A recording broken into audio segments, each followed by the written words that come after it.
It's Wednesday, October 13th, and 7:28 a.m. here in Vancouver, and this is my second and hopefully a ongoing series of weblogs that are designed to communicate the things that I'm thinking about, engage people, and hopefully stimulate activity, engagement, and collaboration.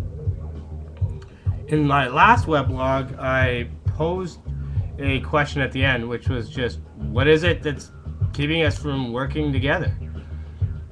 What are the inhibitors to collaboration, more specifically? Now, this is a long and complex question, which hopefully I will explore over a period of time. But today, I want to explore a particular theme, which is that in part, these, selfishness, assuming that, we don't want to work together, one of the factors is sort of self-interest and our desire to focus on things that are of particular interest to ourselves at the expense of more global projects and so on. And if we call that sort of selfishness, generally speaking, or a particular orientation towards the self, then the point that I want to make is that this is institutionalized in Western culture. Okay, well, how so? Well, what is the institutions that govern our behavior and into which we or a part of which we need to operate on if we want to function in society, largely speaking, are corporations and societies, right? These things are legal structures that are set up to just sort of take care of themselves. A corporation is explicitly structured so as to be focused on the generation of financial profit. That is what is required by law, and to the extent to which you breach those sorts of covenants, you're, in some sense, breaking the law.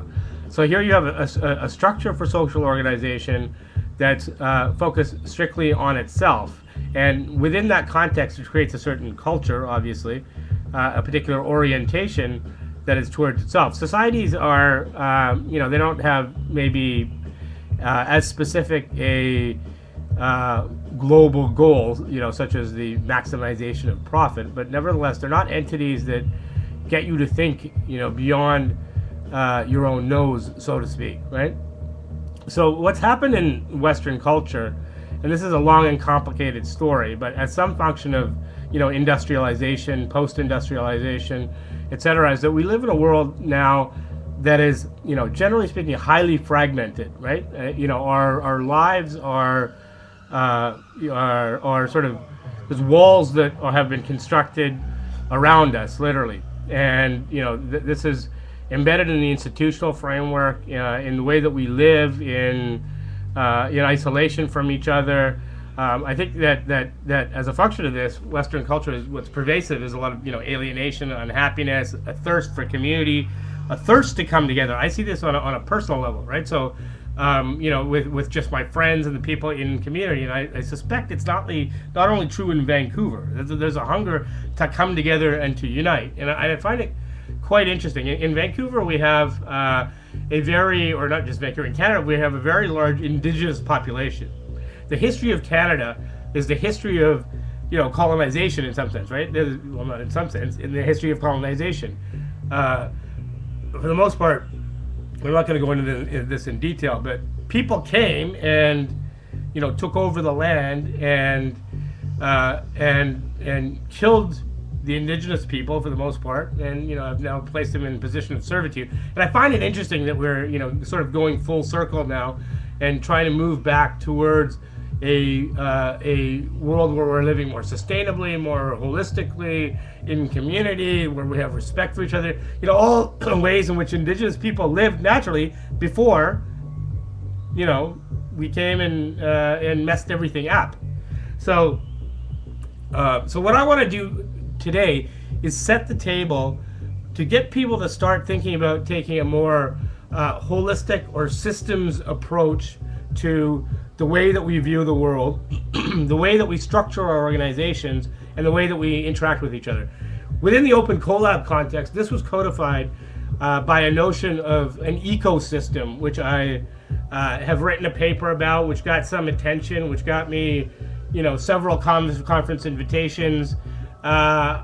Unfortunately, I couldn't go because I'm sadly lacking in financial capital. Fortunately, I am rife with social capital and other forms of capital. Thank God. But in any event, the notion of an ecosystem is simply this, within the context in which I'm interested in talking about it. It's a system of relations between projects that makes it possible that they can work together. Okay. Now, the reason I think this is timely, and again, in the last weblog, I suggested that it's really important that we think about our historical context, that we think about where we are in the world today, and understand that there are certain things that are possible today that were never possible before. Well, part of what the technology infrastructure does is it increases our visibility, and it creates a mechanism whereby we can, if the systems are set up properly, we can have sort of visibility into far reaches. We can see into other projects. We can understand, and we can do that from our desk. My desk here in Vancouver, right? So it changes the dynamics of what is visible. It changes the nature of space, so we can kind of just see what's going on. Now, of course, the devil's in the details, and fortunately, I've thought through a lot of the details, and over time, I want to get those ideas out. But the idea is that it's now possible to think systemically, and to think as part of a larger picture, because we can see into that larger picture differently. And I think that realization is going to be the first step in moving towards a culture and a set of dynamics that are not as self-motivated, and where we're thinking about the larger, something more globally, and we move towards a culture where we can think about global issues together, solve global problems together, and work together more collaboratively. So, I'd like you to just kind of reflect on that. I don't actually have a question to end this session with, but I'm trying to keep these things relatively short. So I'm going to wrap that for today, and look forward to continuing this. Hopefully, what will be a conversation in future posts.